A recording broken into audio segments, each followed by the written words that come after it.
algunas estadísticas, algunas informaciones que tal vez no las conocías o tal vez sí, acerca del avance de la labor misionera dentro a lo largo y ancho del mundo.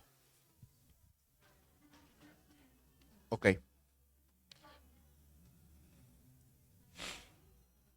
Usted sabe que tenemos aproximadamente 7.000 millones de personas en el mundo.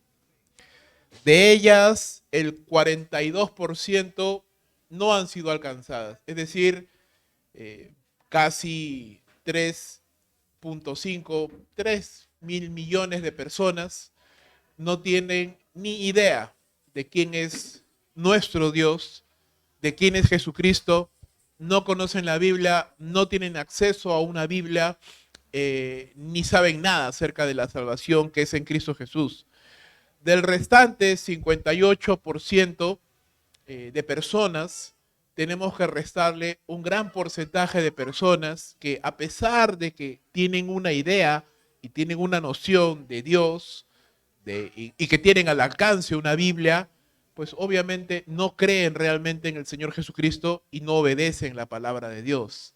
Entonces hay muchas personas, no solo en este distrito, en esta ciudad, en este departamento, en este país, en este continente, en este mundo, hay muchas personas que aún no conocen al Señor Jesucristo y no creen en Él. Esperemos que la PPT pueda salir.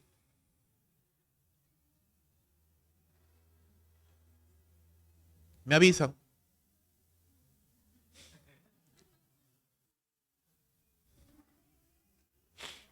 Un aplauso para los sonidistas.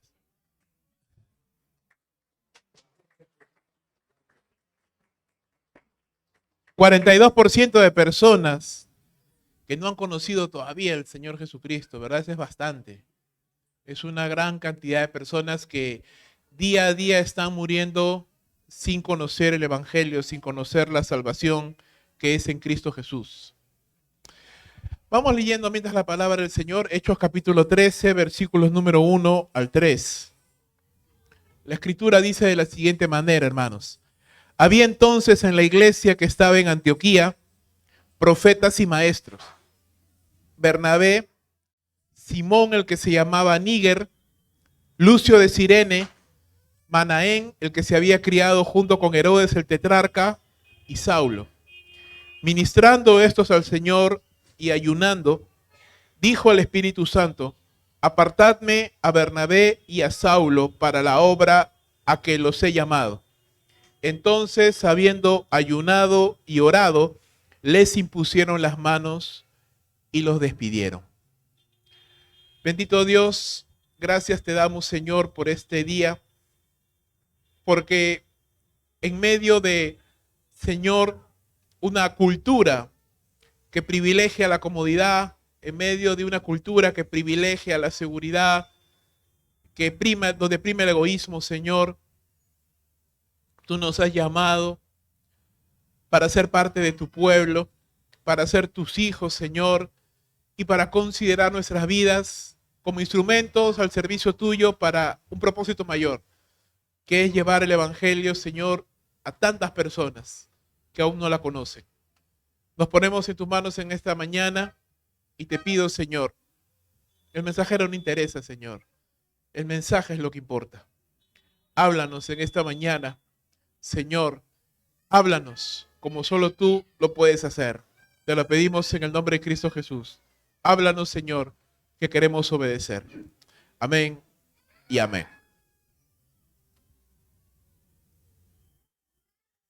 Algo que podemos ver en este corto pasaje que he compartido contigo en esta mañana es que las personas por sí mismas nunca van a tomar una decisión de servir a Dios. Es decir, si fuera voluntario, si fuera libre elección, el que una persona tome la decisión de dejar su seguridad y su comodidad para ir al campo misionero a cualquier alcance. No es necesario decir que se va a ir al otro lado del mundo, pero simplemente el hecho de dejar su seguridad y su comodidad para servir al Señor, si fuera eso algo voluntario, si dependiera de mí el hacerlo, déjame decirte que no solo yo, nadie tomaría la decisión de hacerlo, porque no está en nuestra naturaleza, no está en nuestra predisposición dejar nuestra comodidad, dejar nuestra seguridad, dejar lo que no conocemos para abrazar lo desconocido. Pero lo que nos enseña este corto verso que acabo de leer contigo es que no depende de mí. Yo no me elijo ser misionero, no me elijo ser servidor de Dios. Dios es el que llama a personas a su obra. Esa es la garantía del éxito de la obra misionera y de la obra de Dios en general. Dios es el que llama a personas para su obra en medio de una atmósfera espiritual. Y una iglesia que es espiritual va a saber escuchar la voz de Dios y sobre todo va a saber obedecerla. Entonces, como iglesia, hermanos, debemos responder el llamado de Dios reconociendo y enviando a los obreros del Señor. Las misiones, hermanos, en general su obra, pero estamos hablando hoy de misiones, así que las misiones están en el corazón de Dios. Esto es algo que todos ya sabemos. Dios ama las misiones, Dios quiere que su palabra sea predicada en el mundo, sobre todo en lugares donde su nombre no ha sido proclamado. El problema no es el Señor, las misiones están en su corazón. El problema es que tienen que nacer en nuestro corazón, ese interés y ese compromiso, y eso solo va a ocurrir por medio de la oración. Nace en nuestro corazón el deseo de servir a Dios y se hace realidad por medio de nuestra obediencia. Así que hoy día vamos a hablar de varias cosas. Vamos a hablar de cómo Dios habla, cómo Dios llama, cómo la iglesia debe estar orando y cómo la iglesia debe obedecer al llamado de Dios. Porque si Dios llamó a hombres en la iglesia de Antioquía y Dios ha seguido llamando hombres y mujeres a lo largo de los siglos en diferentes iglesias locales, déjame decirte que Dios también está llamando personas aquí. Amén. Dios también está llamando personas aquí, hermano. Tal vez Dios te está llamando a ti. ¿Y a qué te quiero animar en esta mañana? A que escuches y obedezcas. Amén. Vuelvo a repetir. Misiones no necesariamente es irte al otro extremo de la tierra. Si Dios te ha llamado a eso, gloria al Señor. Es simplemente dejarnos en las manos de Dios para hacer su voluntad y proclamar el Evangelio donde Él nos permita llegar. Amén. 3 cosas que quiero mostrarte en este pasaje. Hemos leído 3 versos, son 3 puntos que quiero compartir contigo. Dios llama a las misiones a través de un liderazgo sólido, en primer lugar. Versículo número 1. Versículo número 2, Dios llama a las misiones a través de un clima espiritual, de un ambiente espiritual. Y versículo número 3, Dios llama a las misiones a través de una iglesia obediente. De una iglesia obediente. Vamos entonces nuevamente al versículo número 1. Pon tus ojitos, por favor, en el verso número 1. No te preocupes si es que no aparece. Ahí apareció. No me avisan, ya ves. Avíseme, hermano, no tengo ojos acá. A ver, verso número 1, ¿sí? Dice, en la iglesia que estaba en Antioquía había profetas y maestros. ¿Cómo se llamaban? Bernabé, Simón, llamado Níger, Lucio de Cirene, Manaén, que había sido criado con Herodes el tetrarca, y Saulo. Algunas versiones dicen Simón el Negro, ¿no? No es algo peyorativo, por si acaso, sino que Lucas está tratando de darnos información. Recuerda, todos ya conocemos a Bernabé y a Saulo, pero a los otros no. Por eso que Lucas dice, por si acaso Simón, le llamaban así, Lucio venía de Cirene, y Manaén se había criado con Herodes el tetrarca. ¿No? Nota el nivel de detalle de Lucas al darnos más información de estas personas que no conocemos, porque a Bernabé y a Saulo ya lo conocíamos. Quiero que entremos en contexto. Voy a tratar de hacerlo muy breve. Usted conoce que esta historia, estamos hablando de la iglesia de Antioquía de Siria, la primera iglesia gentil, la primera iglesia gentil que es plantada, y no por apóstoles, sino simplemente por creyentes. Nació esta iglesia debido al esfuerzo de un grupo de creyentes que salieron de su zona de confort, porque usted recordará que por motivo de la persecución de Saulo, la iglesia salió huyendo de Jerusalén, pero solamente les predicaban a los judíos. Pero este grupo de personas comenzaron a predicarle, y eso usted lo puede leer ya con calma en casa, en Hechos capítulo número 11, versículos 19 al 21. Usted puede notar ahí cómo los creyentes empezaron a predicarle a los griegos, a los gentiles, a aquellos que no eran judíos.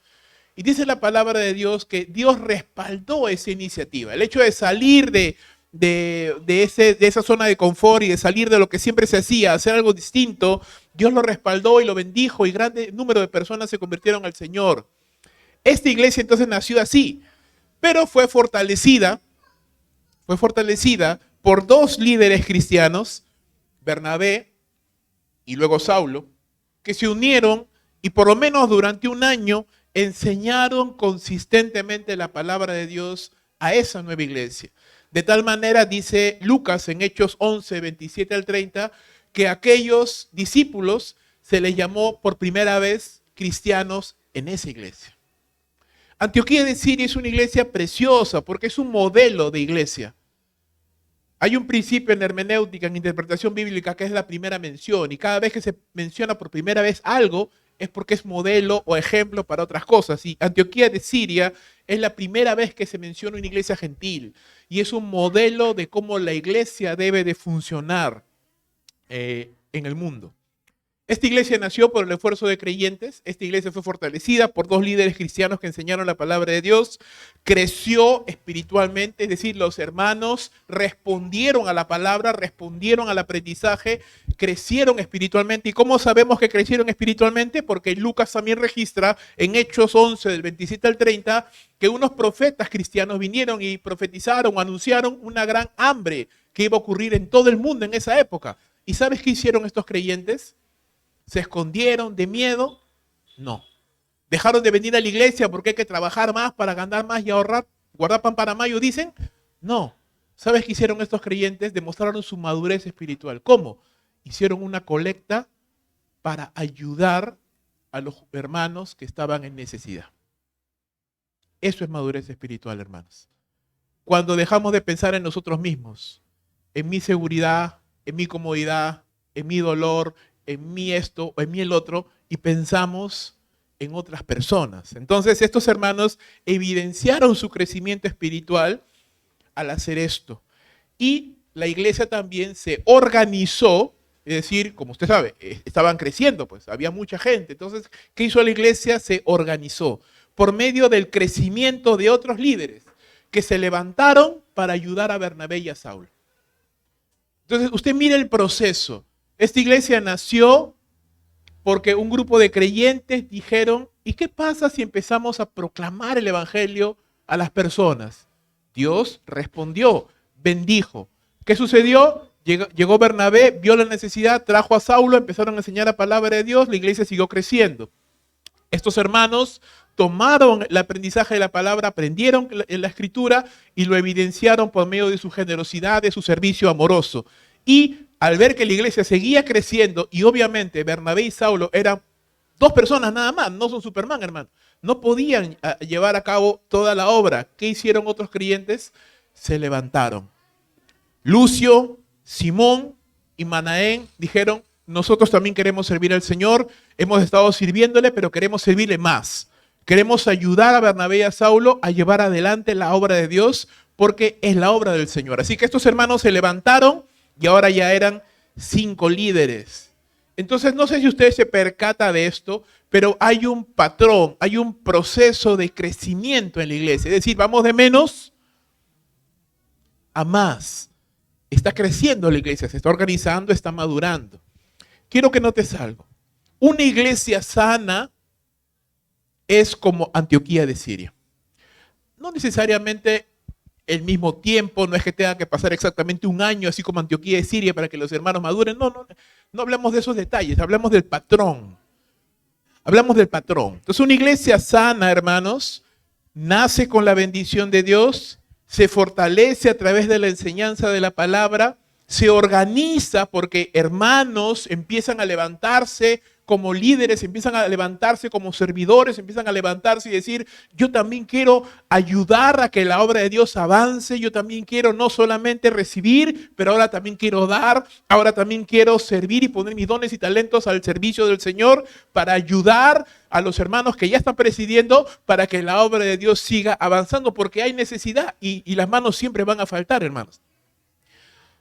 Y una iglesia sana madura a través del servicio amoroso a Dios y a los demás. ¿Cuál es el siguiente paso? Misiones. Quiero que tú notes que misiones está en el corazón de Dios, nace en nuestro corazón por medio de la oración, pero es parte del fluir natural del proceso de creación, de crecimiento de una iglesia. Te lo pongo en un ejemplo muy sencillo. Hace unos meses atrás, usted recuerda a bebés, por ejemplo, como ¿quién está caminando ya? Por ejemplo, Gracia, Jadiel, por ejemplo, ¿verdad? Hace unos meses atrás no caminaban, ¿verdad? Ahora agárralos, ¿verdad? Ahora agárralos. ¿Por qué? Es más cómodo estar echadito. No sé, yo me pongo a pensar como bebé, yo quisiera estar echadito. Yo quiero que me carguen para todos lados, ¿verdad? Yo quiero que me carguen a todos lados. Si ahorita hubiera alguien que me agarre mientras yo predico, qué lindo. Y me lleva a mi casa y me trae. Una cosa espectacular. Pero no, pregúntale a ver si quiere quedarse quieto. Gracias, quiere quedarse quieto Javier. No quieren, ¿verdad? O Matías también, el bebé de Arlan. No quieren. ¿Por qué? ¿Por qué, hermanos? Porque es parte del crecimiento. El niño quiere correr. No solo quiere caminar, quiere correr. Quiere poner a prueba su fuerza. Quiere correr hasta donde más no pueda, porque es parte del proceso natural. Yo no conozco ningún niño que esté sano, obviamente, que con el paso del tiempo diga, ¿sabes qué? Papá, mamá, no quiero caminar. Yo nací con vocación de oruga, ¿verdad? Y ni la oruga, porque la oruga también se mueve. Una iglesia es así. Si la iglesia es sana, si la iglesia ha crecido o está creciendo bajo los lineamientos de la palabra de Dios, entonces la iglesia va a gatear, entonces la iglesia va a empezar a caminar, entonces la iglesia va a querer correr. Obviamente los primeros pasos son torpes, los primeros pasos te caes, los primeros pasos te tropiezas, porque recién estás aprendiendo, pero llega un momento en el cual los niños corren y tienen una agilidad y una elasticidad y una cosa impresionante y una resistencia. La iglesia tiene que crecer, hermanos. Entonces, misiones no se trata de tener dinero, no se trata de tener recursos, no se trata de que no tenemos un local amplio, no se trata de que no tenemos muchas personas, se trata simplemente de crecimiento. Y si una iglesia no está interesada en misiones es porque no está creciendo simplemente. Amén. Es porque una iglesia no está creciendo. Una iglesia que está creciendo es una iglesia que va a madurar, que va a crecer, que va a servir, que va a proclamar el evangelio y que va a querer proclamarlo no solo aquí, sino en todas partes. Es el proceso natural de crecimiento de una iglesia y por supuesto es el proceso natural de crecimiento de un cristiano. Es decir, si usted ha nacido espiritualmente, ¿verdad? Si usted está creciendo espiritualmente, usted quiere compartir el evangelio. Usted quiere compartir lo que ha aprendido. Usted quiere poner al servicio del Señor los dones y talentos que usted cree, que está convencido que Dios le ha dado. Porque Dios no nos ha dado dones y talentos para que los guardemos debajo del colchón, sino para ponerlos en práctica. Y usted quiere crecer. Usted se da cuenta que Dios le usa y eso le emociona, eso le agrada y quiere, ¿y qué si hago más? ¿Y qué si hago esto? ¿Y qué si hago lo otro? A mí, yo recuerdo que cuando mi hija recién comenzaba a caminar, hasta de dar un paso tenía miedo, ¿verdad? Están midiendo porque no saben, no están seguros todavía de su cuerpo. Entonces, ahí por ahí le falla todavía, se caen, luego empiezan a caminar, luego empiezan a correr. Ahora vela, de sillón a sillón se tiran. Agarra, se pone un borde, mira bien y ¡juá! Yo digo, ahorita se va a reventarla. No se revienta nada, hermano. Indiana Jones parece. ¿Por qué? Porque ya agarró confianza. Porque ya sabe que su cuerpo le responde, ya lo conoce. Es lo mismo, hermanos. Es lo mismo. Para el creyente Es lo mismo para la iglesia también. Misiones es el proceso natural de crecimiento de una iglesia.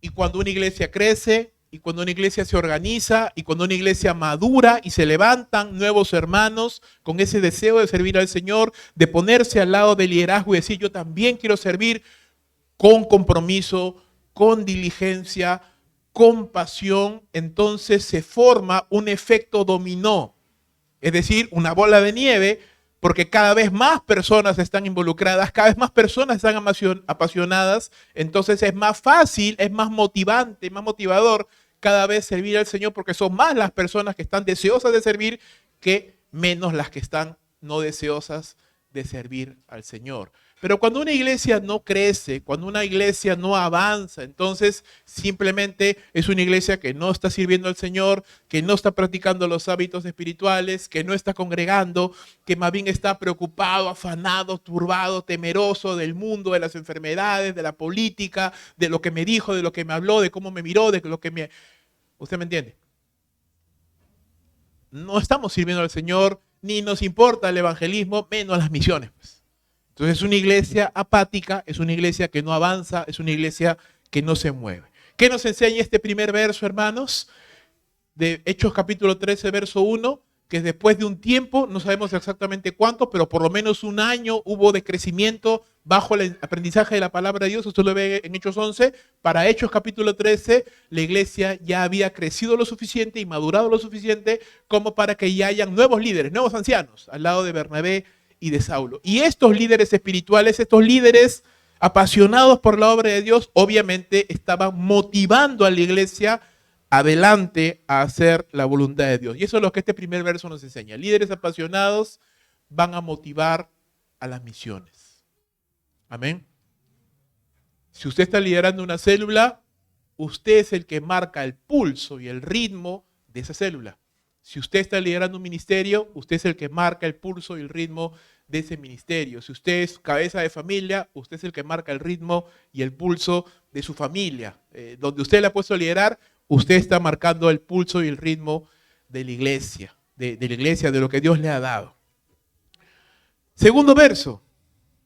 Dice la Escritura, ministrando estos al Señor y ayunando, dijo el Espíritu Santo, apartadme a Bernabé y a Saulo para la obra a la que los he llamado. Esta iglesia, hermanos, podemos notar su crecimiento no solamente en el número, eran bastantes ya. Dice la Escritura que crecía, gran número se añadía, gran multitud se añadía, dice en Hechos 11, no solamente en el número, no solamente en la generosidad, porque los hermanos daban de su dinero a pesar de que la sequía venía, confiaban en Dios y daban de sus finanzas para poder ayudar a otros. No solamente se notaba en esto, no solamente se notaba en que había nuevos líderes que se estaban levantando para ayudar a Bernabé y a Saulo, sino sobre todo se notaba en que esta iglesia practicaba lo que a la gran mayoría de iglesias o no da miedo o no queremos practicar: la oración y el ayuno.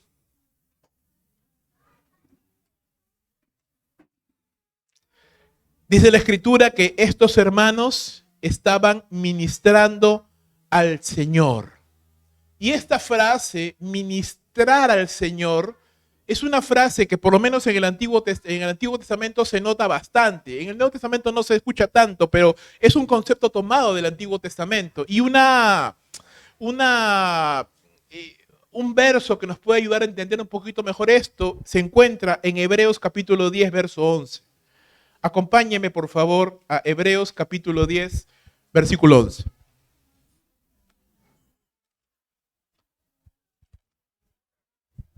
Dice la palabra del Señor de la siguiente manera: y ciertamente todo sacerdote está día tras día, ¿qué dice? Ministrando y ofreciendo muchas veces los mismos sacrificios que nunca pueden quitar los pecados.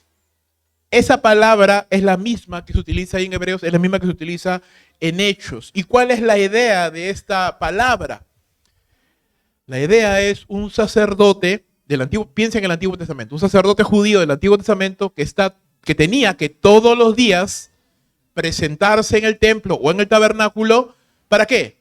Para orar, para ofrecer las ofrendas, para hacer todas las labores del ministerio. Y ese concepto de estar todos los días, todo el tiempo, cumpliendo responsabilidades delante del Señor, porque si usted conoce un poquito del Antiguo Testamento, sabe que habían cosas que tenía que hacerse todos los días en el templo, sobre todo en la parte más íntima del tabernáculo, en el lugar santo. ¿Qué tenía que hacerse, por ejemplo? Tenía que cambiarse los panes de la proposición todos los días, por ejemplo. Tenía que asegurarse de que el aceite del candelabro todo el tiempo sea renovado, porque esa lámpara siempre tenía que estar ardiendo. Obviamente tenía que limpiar. No lo dice, pero es obvio que tenía que limpiar. Tenían que ofrecerse todos los días sacrificio por el pecado, el sacrificio de la mañana, el sacrificio de la tarde, más los sacrificios de todos los judíos que llegaban. Sacrificio por el pecado, ofrenda de paz, ofrenda mecida. ¿Me entiende usted? Entonces, trabajo tenían todos los días los sacerdotes. Por eso que había todo un ejército de sacerdotes, de levitas y de hombres que por turnos y por roles estaban todo el tiempo ministrando al Señor. Esa es la idea, ese es el concepto que ahora Lucas trae y lo aplica a estos líderes que dicen que ellos estaban constantemente ministrando al Señor. Estaban ejerciendo las labores del sacerdote. Obviamente, ellos no estaban presentando ofrendas, ellos no estaban cambiando ningún pan, ellos no estaban colocando ningún aceite porque eso ya no existía o no existe ya en el Nuevo Testamento. Pero ¿qué estaban haciendo entonces? Leyendo la palabra de Dios, ¿verdad? Orando. Es una de las cosas, de las prioridades que los apóstoles tuvieron presentes desde Hechos capítulo 6. No es justo que nosotros dejemos, ¿verdad?, de buscar al Señor para servir a las mesas. Nómbrense diáconos, nómbrense servidores para que nosotros persistamos en la oración y en la palabra.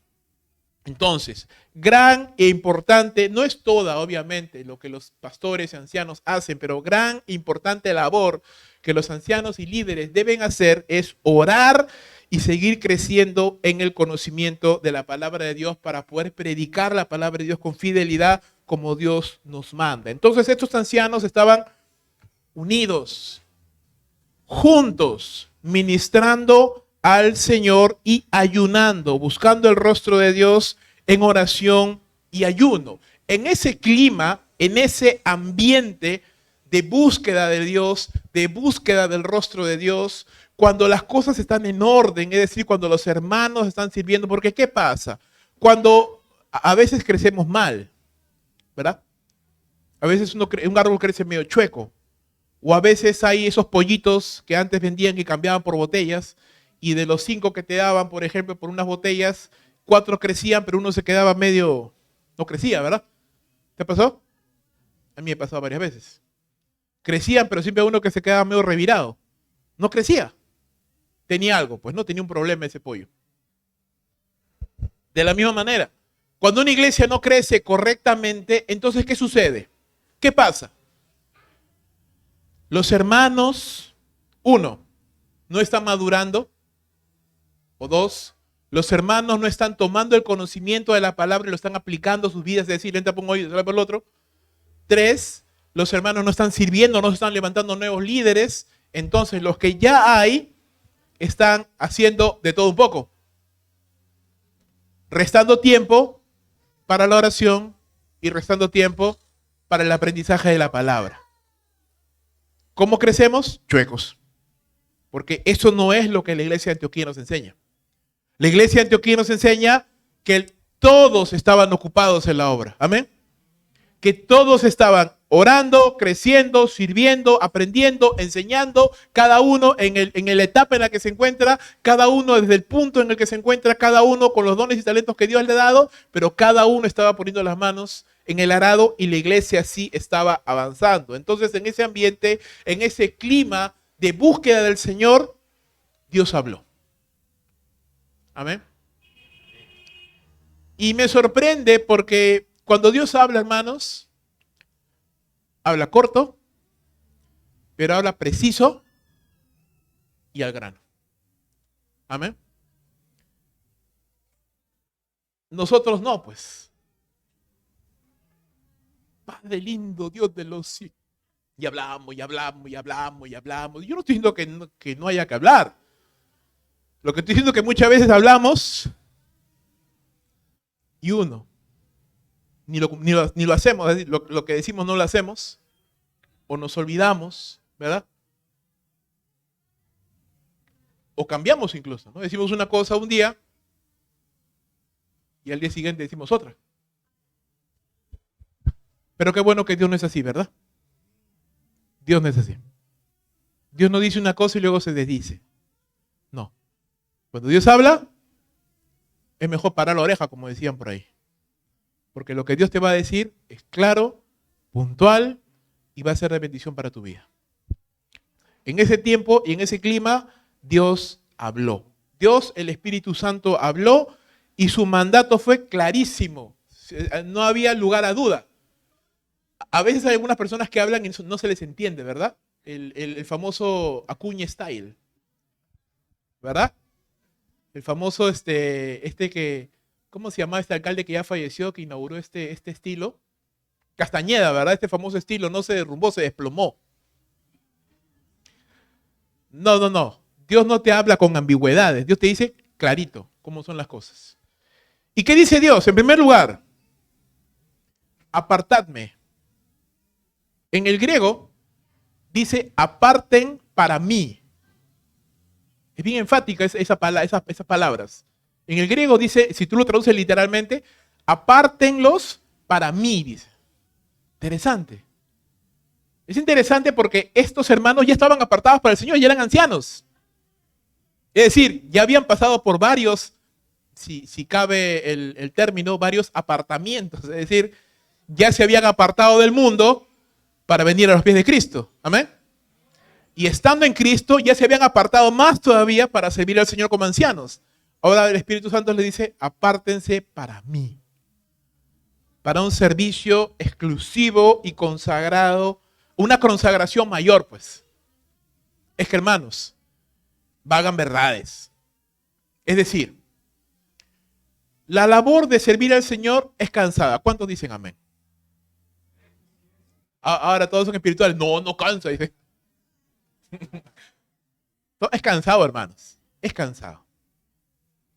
La labor en el ministerio a tiempo completo es más cansado aún, hermanos. Porque como yo le decía muchas veces, sano o enfermo, tú tienes que estar acá. Amén. No, acá. La única forma en que yo no esté acá es que tenga los pies por delante ya. O sea, algo demasiado ya, ¿no? Si no, acá tienes que estar, sano, enfermo, feliz, contento, triste. Acá no hay depresión, que tristeza, que me siento mal, que hoy no tengo ganas. Olvídate. Olvídate de eso. La labor misionera es más difícil todavía. ¿Por qué? Porque igual, sano, enfermo, igual tienes que estar en la obra, pero ¿sabes cuál es el gran problema? Estás en un lugar donde no conoces a nadie.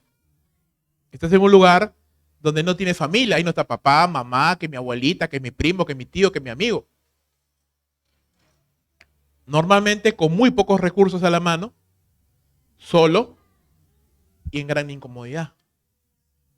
¿Usted me entiende? Entonces, ¿requiere una consagración mayor? Claro, por supuesto, pues. Pero si ya has estado entrenado en eso, no va a haber problema. Por eso que yo siempre digo y recomiendo humildemente, por supuesto, a toda aquella persona que tiene el deseo de servir, que tiene el deseo de estar en el ministerio o que tiene el deseo de ir a las misiones. Excelente. Ojalá todos tuviéramos ese deseo. Pero te digo, empieza con lo poco. Hay gente que dice, no, yo quiero ganar Tailandia para Cristo. Y ni siquiera viene los miércoles de oración. Si no puedes disciplinarte y ordenar tus horarios y vencer al demonio de las sábanas o lo que sea, para estar el miércoles a la hora de la oración, ¿qué te hace pensar? ¿Qué te hace pensar que en una nación no alcanzada, donde no conoces a nadie, donde nadie te va a decir, misionero, ya a la hora del culto, ¿qué pasó? ¿Verdad? ¿qué te hace pensar que vas a poder hacerlo? Entonces, por eso te decía, misiones es el fluir natural del proceso de una iglesia y del proceso de un cristiano. Empecemos en orden, pues, si no vamos a hacer como Superman. ¿Por qué como Superman? Porque se ponía primero el pantalón y luego el calzoncillo. Eso es Superman nomás, porque en el mundo real nadie hace eso, ¿verdad? En orden, en proceso, en progreso. El Espíritu Santo dice, apártenme a mí, apártenlos para mí. ¿A quiénes? A Bernabé y a Saulo. Vuelvo a decir, un llamado específico. No que al que quiera, recuerda, no es voluntario. No es que yo un día recapacité y vi la exposición del hermano y me convenció, el coro me derritió el corazón y dije, no, yo ahora voy a hacer. No, discúlpame, hermano. Eso no es así. En primer lugar, si fuera por ti, ni siquiera serías salvo. Empecemos por ahí. Si estás acá y eres salvo, es por la gracia de Dios, porque Él te tocó. Si no, te harías rumbo al infierno y ni cuenta te darías. Si empiezas a sentir una cosa ahí, un gusanillo, una inquietud es que Dios probablemente te está llamando. Amén. Dios llama personas, no es una cosa así a la masa, al que quiera. A ver, siempre hay una lección que aprendí en el liderazgo, ¿no? Cada vez que digas, a ver, ¿quién quiere hacer algo? Nadie lo va a hacer. Mejor es la democracia, es decir, tú hazlo, porque el decir, a ver, ¿quién quiere hacerlo? ¿Quién es nadie? Nadie lo va a hacer. Dios no dice así, a ver, ¿quién quiere ir a las misiones? A ver, ¿quién quiere servirme? No haces eso. Tú y tú. Yo lo llamo. Dios llama a las personas. Dios llama a Bernabé, Dios llama a Saulo a un llamado específico y ordenado, con un propósito. Dios no te llama a ver qué haremos. Tú ven nomás, ya vemos qué hacemos en el camino. No. Dios te llama para un propósito. Es decir, estás ocupado en algo y Dios no te llama a perder el tiempo. El servicio del Señor no son vacaciones, por si acaso. Normalmente es que si tú estás sirviendo fielmente al Señor, Dios te premia. ¿Sabes con qué? Con más servicio. No menos. No menos, es más, por si acaso. Así que ellos salían de chambear duro a trabajar más duro todavía. ¿O me vas a decir que el trabajo en Antioquía de Siria era más cansado que irse como a sus 3 viajes? ¿Has leído los 3 viajes misioneros de Pablo? ¿Has visto lo que fue eso? En Antioquía de Siria no lo apalearon, por si acaso. Fue en Iconio. Listra, gracias, doctor. ¿Verdad? Pablo no fue rechazado en Antioquía de Siria. Pablo fue rechazado en Atenas. ¿Ves? Entonces es más difícil.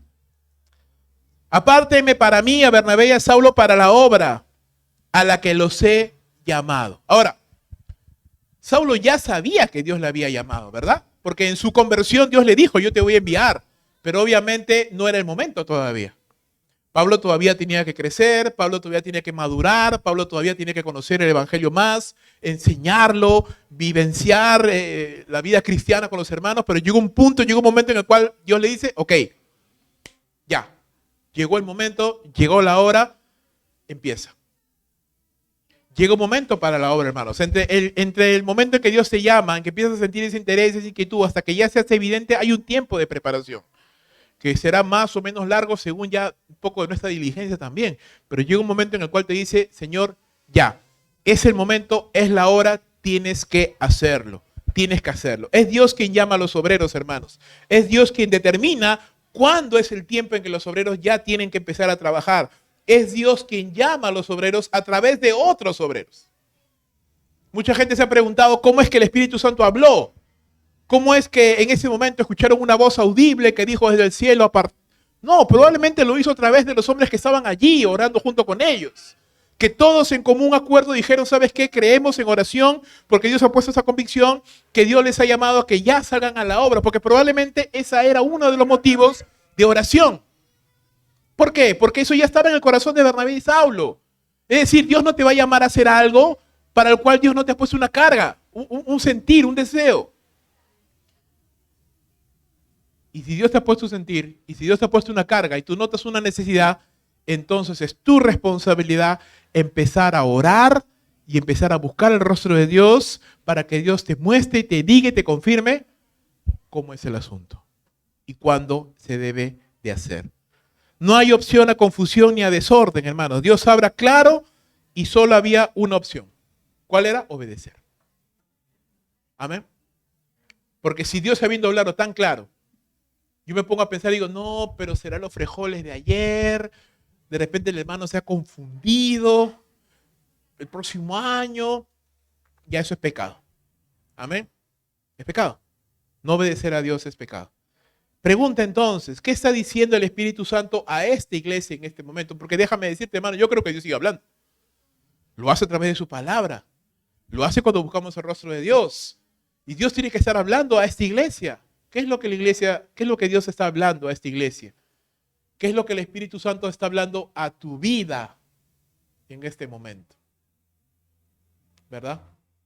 ¿Qué es lo que el Espíritu Santo te está hablando a tu vida en este momento? La verdadera espiritualidad, hermanos, no se mide por cuántos versos bíblicos te sabes de memoria, aunque saber versos bíblicos de memoria es bueno. Ni siquiera se mide por cuánto tiempo pasas en la iglesia, y es bueno estar en la iglesia. Ni tampoco se mide por cuánta actividad tienes dentro del ministerio, y no estoy diciendo que esté mal, hay que estar activos dentro del ministerio. Pero la verdadera espiritualidad se mide por dos cosas: la sensibilidad a la voz de Dios y la obediencia a esa voz, a su palabra. Es decir, de nada me sirve estar ocupado, afanado, ajetreado, si ni siquiera estoy leyendo la palabra, si ni siquiera estoy orando y por ende no estoy escuchando la voz de Dios y menos obedeciéndola. ¿Ves? Entonces, la verdadera espiritualidad se mide por todas esas cosas que te he dicho, disciplinas espirituales, servicios, está bien. Pero cuando estamos atentos a la voz del Señor, meditando en la palabra, orando al Señor, y estamos obedeciendo lo que Dios está hablándonos por medio de su palabra, por medio de hermanos, por medio de los pastores, por medio de los ancianos, por medio de su pueblo, está hablándonos. Entonces es el Espíritu de Dios quien designa y llama obreros a la obra. Y una iglesia espiritual sabrá reconocer y obedecer la voz de Dios. Déjame decirte algo que yo creo. Yo creo que todas las iglesias locales, si es una iglesia verdadera de Jesucristo, no importa el tamaño ni la antigüedad, Dios siempre estará llamando hombres de esa iglesia para la obra. Porque Dios no va a permitir que una iglesia se plante sin obreros que la presidan y sin que se levanten nuevos hombres para salir a plantar más iglesias, porque al final eso no es la gran comisión. Entonces, ¿cómo Dios te va a llamar a algo para lo cual no te va a equipar? No, yo creo que todas las iglesias cristianas, si es una iglesia de Jesucristo verdadera, no importa el tamaño ni la antigüedad, Dios siempre estará llamando a hombres para poder pastorear esa iglesia y también a hombres y mujeres para poder salir a plantar nuevas obras. Primer punto entonces, Dios llama a las misiones a través de un liderazgo sólido. Dios llama a las misiones a través de un clima espiritual, de oración y ayuno. Y 3, Dios llama a las misiones a través de la iglesia obediente, de una iglesia que obedece. Dice el verso número 3, entonces, habiendo ayunado y orado, ¿qué hicieron? Les impusieron las manos y los despidieron. Claro, no había otra opción, por hermano. Es decir, ellos no dijeron, a ver, Bernabé, Saulo, ¿qué les parece lo que Dios ha dicho? No. Ellos no sometieron a votación la palabra de Dios. Ellos no le preguntaron a Saulo, ay, ¿qué te parece? ¿Qué piensas? No. Dios habló y hay que obedecer, hermano. Nada más. Eso no se somete a votación. Ellos no le preguntaron a la iglesia, a ver, hermanos, vamos a hacer una asamblea, miren, Dios ha hablado y nos ha dicho que Bernabé y Saulo, nuestros pastores, se tienen que ir. Pero ¿sabes qué? ¿Cómo vamos a hacer ahora? Sin líderes, ¿qué les parece a ustedes? ¿Vamos a votar? No. Dios habló. Ya está, eso ni que consultarlo. Se hace simplemente lo que Dios ya ha hablado. La reacción de los ancianos de la iglesia de Antioquía, ¿cuál fue? Oraron y ayunaron para saber la voluntad de Dios. Dios le respondió manifestando claramente lo que él había dicho, su voluntad. Y los ancianos inmediatamente obedecieron. Porque dice, entonces, después de haber ayunado y orado, listo. Pusieron las manos sobre ellos y les enviaron a la obra a la que Dios les había llamado. ¿Por qué digo que la iglesia de Antioquía es modelo? No solamente porque es la primera iglesia gentil, sino que aquí mismo nos da cuál es el proceso. ¿Cuál es el proceso que se debe de seguir en el fluir natural del crecimiento de una iglesia? La iglesia nació, la iglesia debe estar creciendo. La iglesia debe estar creciendo no solamente en número, sino debe estar creciendo en su conocimiento de la palabra de Dios.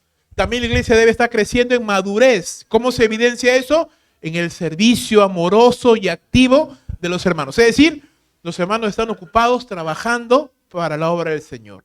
Mientras que los líderes no solo están modelando, no solo están enseñando, no solo están haciendo ejemplo de la Grey, no solo están en medio de los hermanos sirviendo junto con ellos, pero también están, ¿qué cosa? Ministrando al Señor. Están orando, ayunando, buscando el rostro de Dios para saber, ¿verdad? ¿Cuáles son los siguientes pasos? ¿Qué es lo que Dios quiere hacer? ¿Qué puertas va a abrir? ¿Por dónde es que Dios quiere que hagamos su obra?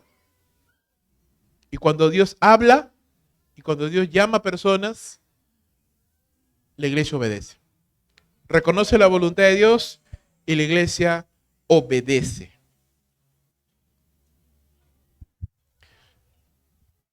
Querido hermano, hermana, ¿Dios te estará llamando?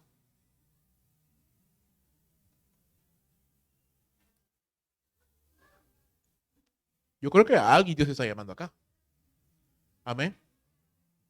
Dios está llamando personas, hermano. Y no creo que solo a uno, ¿eh? Yo creo que a más de uno.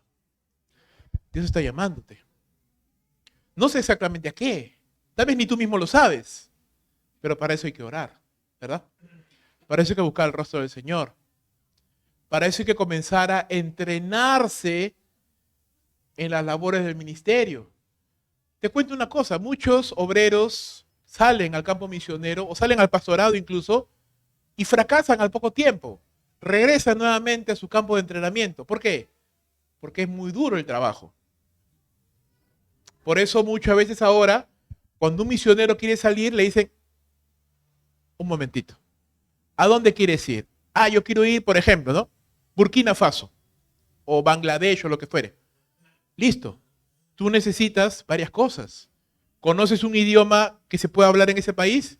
Sí, excelente. ¿Estás sirviendo en tu iglesia? Sí, ¿ok? Te falta un entrenamiento transcultural. Es decir, que comen allí, cómo viven allí. Te tienes que acostumbrar. Y esos campamentos de entrenamiento son como el ejército, hermanos. Le decíamos a nuestra hermana Ruth cuando se iba a Macedonia, ¿no? Tú acá vienes y acá el pastor no te va a decir, hermana, usted tiene que estar mañana, hoy es día de servicio, ¿no? Ya, usted tiene que estar en los dos cultos, a la hora, tempranito, limpiando. Y mañana lunes tempranito, por favor, 8 de la mañana, nos vamos a discipular. Y el martes igual, y el miércoles igual, y en la noche te vienes a la iglesia, y el jueves a discipular también. Y el viernes nos vamos a visitar. Ya el sábado tómate un par de horas libres, pero en la noche estás los jóvenes. Y el domingo nuevamente tempranito a la iglesia. Acá nadie te hace eso. O alguien, yo te he dicho algo una vez. ¿No, verdad? Que yo recuerde, no. Por ahí un poquito le he presionado a Leo, a los hermanos, a los ancianos, pero poquito nomás. Allá no. Allá tú no eres dueño de tu vida. Allá el pastor te va a decir lo que tienes que hacer de todos los días. Y no que hay pastor, que mi novel, que pasión de gavilanes está dando, no sé, pero pasión de gavilanes, que María la del barrio, Señor, que no me pierdo ni un capítulo. No, no, no. Porque te estás preparando, pues, para el ministerio, sino para que vienes acá, ¿verdad? Tiene que haber un entrenamiento. Si crees que Dios te está llamando, hermano, hermana, empieza desde ya. Mañana te espero a las 8 para... Mentira. Mentira. Pero empieza ya. Empieza ya. Si no te va a chocar, olvídalo. Misiones, entonces, hermanos, es la voluntad de Dios. Existe, decía John Piper, porque la adoración no existe en todos lados y porque hay muchos lugares aún donde el nombre de Dios no es alabado, no es bendecido, no es proclamado. Por eso existen las misiones. Las misiones a la manera de Dios siempre contarán con la bendición de Dios. Las misiones, hermano, no es algo extraordinario, no es algo... un misionero no debería ser visto como un marciano, como alguien fuera de otro mundo, un superhéroe. No, Tienes que entender que simplemente es el proceso natural. Si tú ya estás viviendo una vida consagrada a Dios, si tú estás viviendo ya una vida de servicio a Dios, si tú estás viviendo ya una vida de oración, si tú estás viviendo ya una vida de predicar el Evangelio, si Dios te llama es lo natural, es lo normal. Lo único que vas a hacer es seguir haciendo lo que haces aquí en otro lado.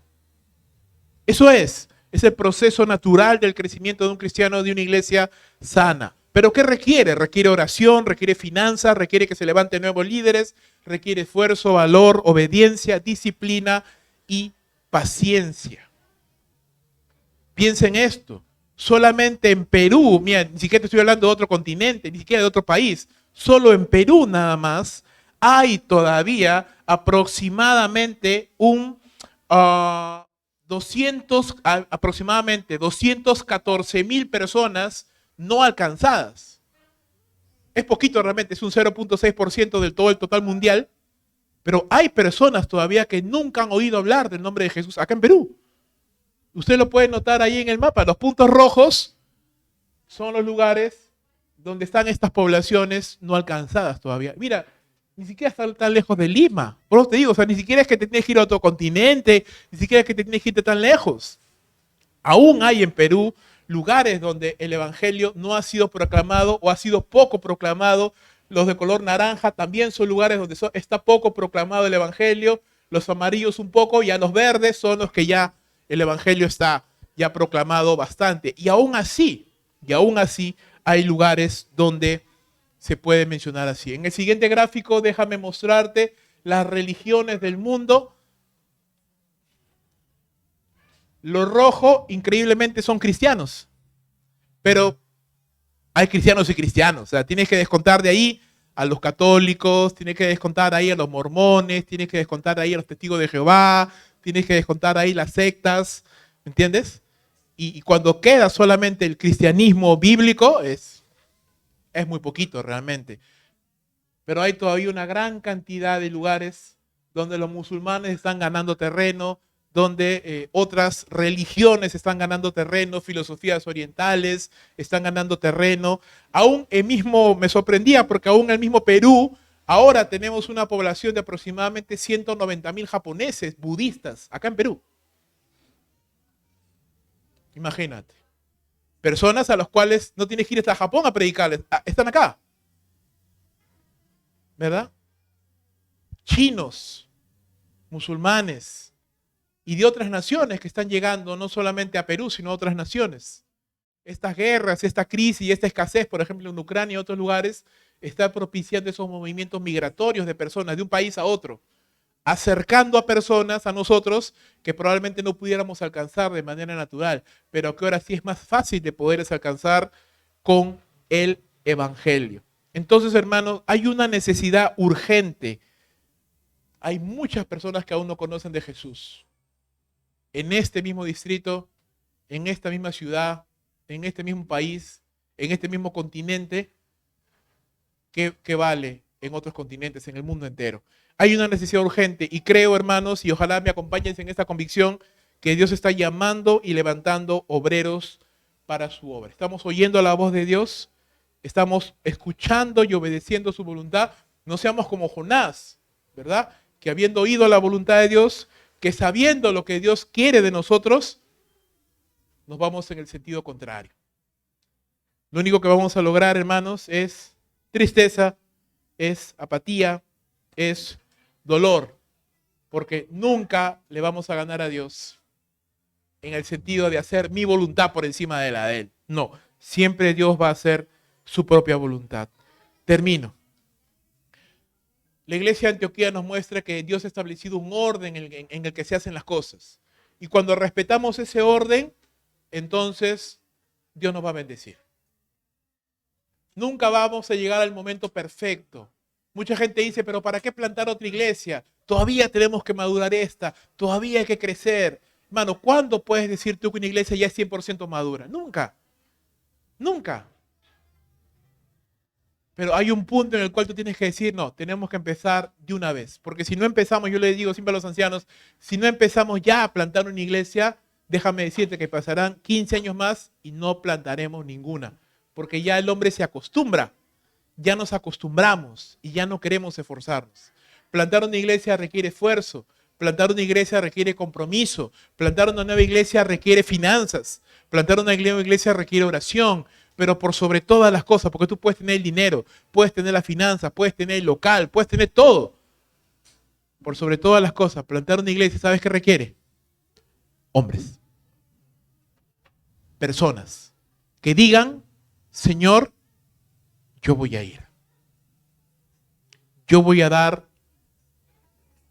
me voy a apartar aún más para ti.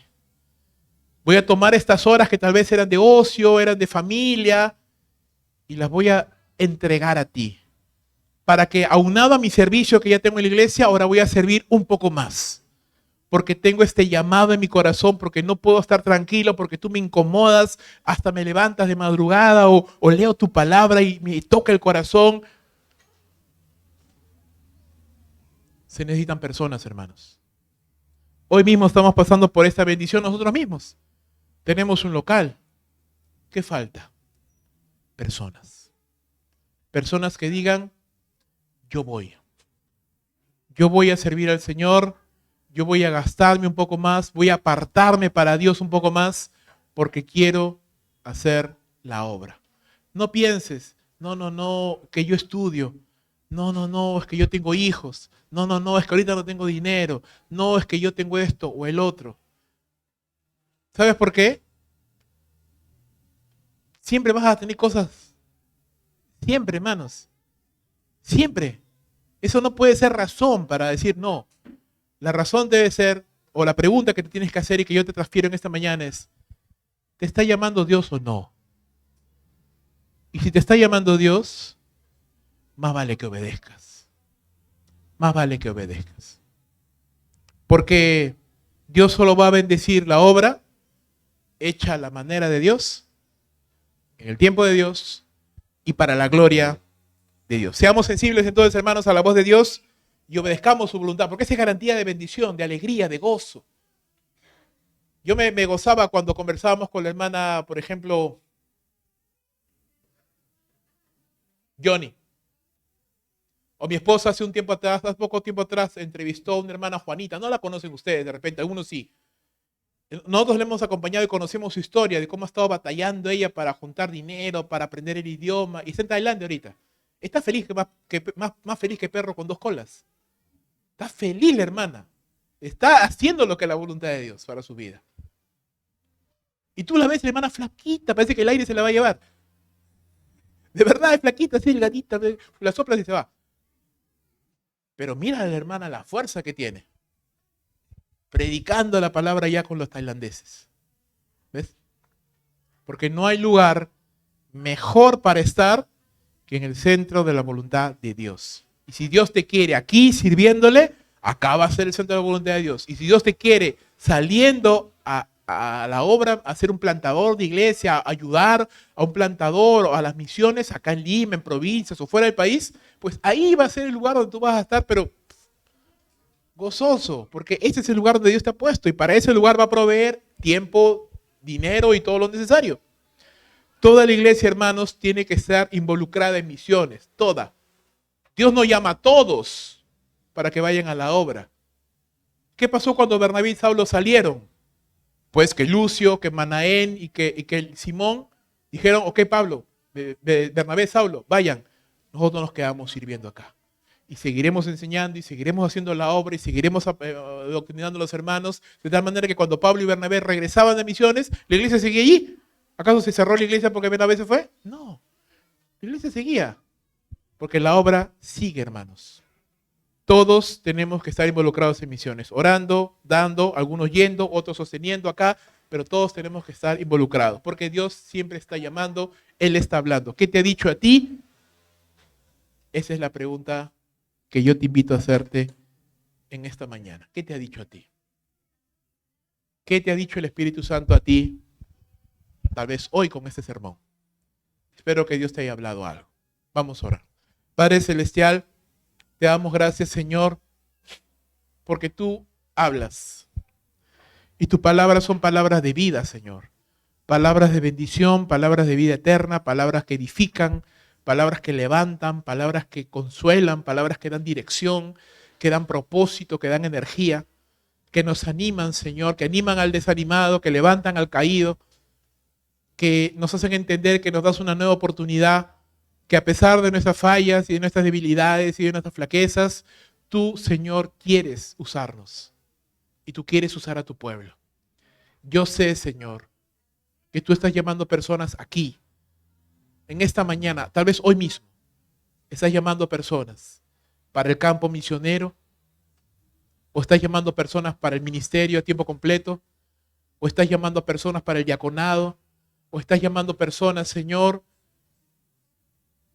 para la plantación de esta nueva iglesia en San Martín de Porres. Hay necesidad en muchas partes, Señor. En el Agustino tenemos, por ejemplo, niños, tenemos adolescentes que ya han venido. No tenemos un lugar, Señor, pero hay necesidad. ¿Cómo negarnos esa necesidad, Señor? Tal vez estás tú llamando a alguien que vaya al Agustino a hacer la obra. Tal vez estás llamando a alguien, Señor, a que abra su casa como una célula. Tal vez estás llamando hoy, Señor, a que alguien se comprometa un poco más. Porque Dios, cuando habla, no te dice, descansa un poco más, relájate un poco más. No, Dios dijo, apártense para mí. Conságrense más. Obedezcan más, oren más, busquen más, sirvan más. Tú llamas a tu pueblo a consagrarse, Señor. Ayúdanos a consagrarnos a ti. Pon ese fuego en nuestros corazones, Señor, para que estemos dispuestos a entregar aún más nuestro tiempo, talento, dinero, fuerzas, para la gloria de tu nombre. No para la gloria de ningún hombre, Señor, ni de ninguna iglesia. No, para que el evangelio de Cristo sea predicado, para que más oigan la voz de Dios. Perdónanos, Señor, si queremos hacer las cosas en desorden, a nuestra manera, en nuestro tiempo, como a nosotros nos parece. No, no, Señor, eso no. Como iglesia queremos hacer las cosas como tú mandas, en tu tiempo, a tu manera y para tu gloria. Levanta genuinos y genuinas obreros y obreras de Dios que están entregándose, Señor, para ti, para tu obra, para tu servicio, Señor, que van a estar listos, atentos, Señor, a tu voz. Nos ponemos en tus manos, Señor, y te pedimos tu bendición. Y si en esta mañana, Señor, hay alguien que quiere reconciliarse contigo, alguien que quiere consagrarse a ti, alguien que quiere tomar esa decisión, motívalo, Señor. Dale esa convicción que viene de tu espíritu, no una emoción, no una obligación, sino una decisión de obediencia a lo que tú ya estás hablando. Gracias, Señor, porque nunca dejas de hablar a tu iglesia. Y nunca dejes de hablarnos, Señor. Háblanos, porque, Señor, tus palabras nos salvarán de la locura, dice la palabra de Dios. Habla palabras de paz, Señor, de bien a tu pueblo y a tu iglesia, Señor. Gracias, Señor, en el nombre de Cristo Jesús. Amén y amén. Muy bien, mis queridos hermanos.